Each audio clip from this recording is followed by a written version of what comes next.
So hey everyone, welcome back to another quick and interesting tutorial, where in this quick tutorial we're going to discuss how you can download the free 3D models that you can be used for CGI animation for your 3D animation purposes.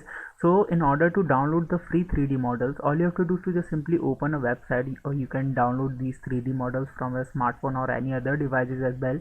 You just need to open any browser. For example, if I open the Chrome browser, now here you need to search free 3D. Once you search this, you're gonna search a free 3D model. Once you search this, now this is the first website which provides you free 3D models. Just simply click on this website.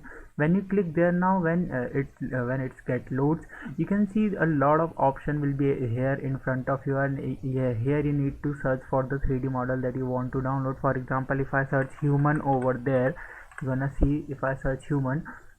Now once it get loads, it provide me all the human 3D model that are available for free as well as for the paid version. You're gonna see it's this green icon says free. These models are free to download, and some of them are paid also. You're gonna see the prices over there also. So if you want to download any free model, just simply select. For example, if I want to download this model, I just simply select this, and here I just simply hit download and select the type of 3D I want to download. And once I select that, the available files, the downloading has been started. So by this method you can easily download the free 3D models of anything you want. Alright, so that's it for this tutorial. I hope this video will be helpful for you. Make sure to hit the like button and subscribe button for having such more helpful and interesting tutorials. See you in the next one. Take care.